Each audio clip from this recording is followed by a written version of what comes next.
Bueno, nagbabalik po tayo dito sa ating programang Mate. Ngayong araw po ng Miyerkules. Ito po ang Exit Super Highway from Poverty. At syempre, katuwang po natin dito sa ating programa ang spokesperson po ng American for a Better Philippines. Walang iba kundi si Engineer Arthur B. Uy.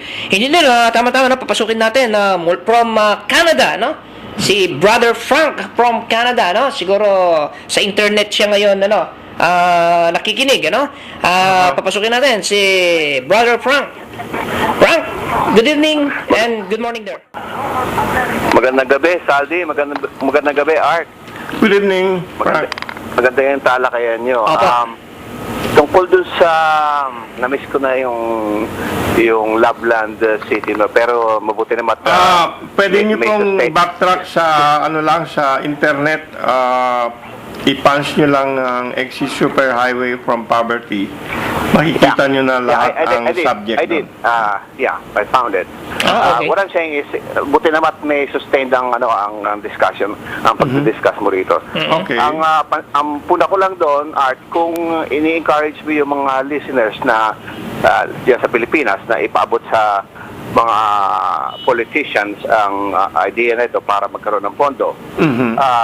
To borrow June Losada, hindi kaya bubukol to. Hindi bale kasi ang pera ng mga dayuhan, hindi pera ng bayan. Kasi yung financing ng Loveland City, yun, mga dayuhan ang mag-i-invest doon.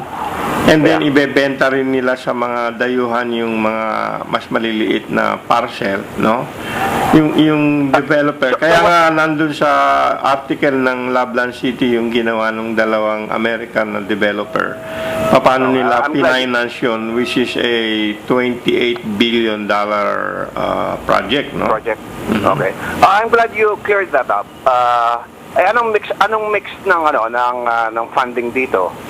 Is it strictly foreign Hindi, actually funded? kahit sinong may gustong bumili later ng parcel, welcome kahit Pilipino. Kung gusto mong bumili ng isang tindahan o isang gas station doon o isang kung anong business gusto mong gawin doon, pwede kang bumili kahit sino. Pero ang mag-uumpisa lahat ng malaking gastos, yung development, tsaka yung mga dayuhan. So you talk about yung initial seed capital wala, kasi ang gagawin lang ng government doon, i-design lang nila yung saan dito ang mga eskwelahan, saan dito ang mga ang mga hospital, ganyan.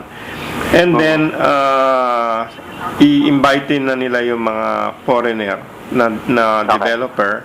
Tapos itong mga foreign developers, bebenta na nila yung mas maliliit na parcel sa kanila di mga koneksyon. Tsaka bahala sila sa pag-market noon. Ang kailangan lang ng gobyerno, mas madaling mag-invest itong mga foreigner. Hindi kagaya ngayon, meron silang sagabal nga doon sa batas dito na 60-40 ownership, no? Yun ang kailangan lang. So what you're telling us is pag-encourage ng mga listeners mo sa Pilipinas na parating itong idea sa mga ating mga politicians, mga batas, especially in particular, para amyendahan yung constitution to allow for para alisin yung restriction na yung 40, is it 40-60? Yes. Ownership, yeah. Okay. Yeah, in fact nakarating na po 'yan sa politician. Yun nga yung ginagawa ngayon ni Nograles, pero dahil natatakot ang mga Pilipino na haluan yun ng extension ng term. Kinokontra ng mga Pilipino. Ang dapat doon, pwedeng gawin nila yun as a line item dito, and then at the same time, hindi rin pwede mag-extend ng term ang presidente. Kaya lang, sobra na kasi ang takot ng mga mamamayang Pilipino na pag may binago ka, kasama na dyan yung extension ng term. Oh, yeah. Okay. Pero nasa na po, na realize na po ng Congress at Senate na kailangan talagang baguhin na yun. Yun nga yung yung nilalakad nila ngayon na Chacha. charter Charter change. change. Pero kinokontra ng iba dahil sa takot nilang si Gloria na naman. Parang ganun. Actually, hindi rin talaga si Gloria.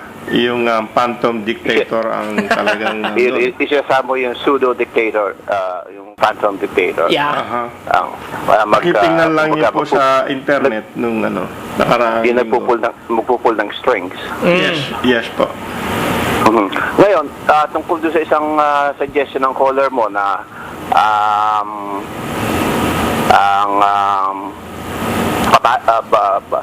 patawan na lang ng buwis ay yung mga land. yung mga through land ownership. Yes, Okay.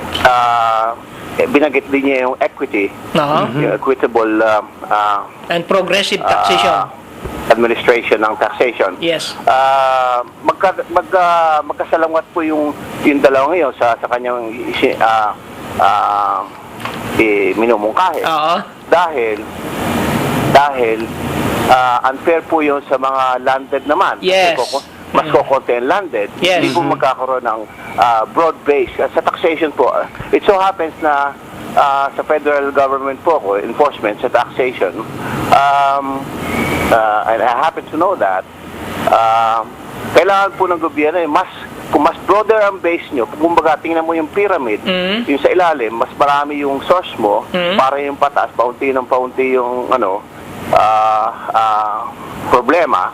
At the same time, kung mas marami yung pinagkukunan mo na source ng taxation mo at a very reasonable rate, kumbaga, at wala yung mga kalokohan, yung mga hindi nagbabayad ng taxes, mas maganda po yun. Very true. Mas kokonting landed owners ng land ang itatax mo. Very true po yun. Incidentally, nung nandun ako sa Los Angeles, nangyari nga yung ganun na gusto nila dagdagan yung property tax. Yun yung nagkaroon ng revolution, yung tinatawag nilang Jarvis Gun Initiative. Kasi hindi tama yung isang bagay mo ibabagsak lahat ng tax na masyadong excessive. Kailangan ang natutunan nga ng mga mambabatas by experience, the best way to tax is konti rito, konti ron, konti rito, konti ron. Parang hindi na halata masyado na natataksan ng kasi oras na binagsak mo sa isang segment lang ng populasyon, Magre-rebelde yun. hindi maganda ang lumalabas. Either umalis sila, kagaya nangyari sa England, nag-aalisan doon yung mga may pera kasi hindi maganda yung taxation nila. Hindi ba kagaya nga yung mga Beatles tsaka lumipat sila sa Amerika dahil sa excessive ang taxation nila doon sa Ganon din ang nangyari sa South Africa, yung mga whites doon na yung mga landed, yung mga owners ng mga doon, siya nag-mine. Nung pinush yung anti-apartheid law na kumbaga, nag-aalisan sila. May experience talaga. Hindi mo pwede ibagsak ang tax sa isang segment ng populasyon Kailangan ang pag-tax ikakalat mo yan. Konti rito, konti ron. Ang suma nun, ganun din, no? Pero hindi nagrereklamo, hindi nag-aalisan yung mga tao.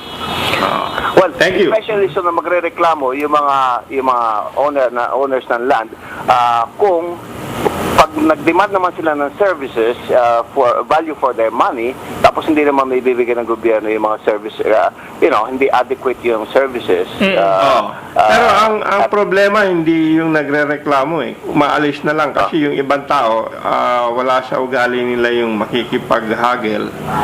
Ang na lang nila, saan ba mas maganda? Mas maganda sa doon sa ibang bansa na ganito. Okay, lipat na lang tayo ron. Ganon, hindi na sila nagrereklamo because sabi nila masyadong sorry, Art. Okay. Go ahead. Hindi, ikaw na.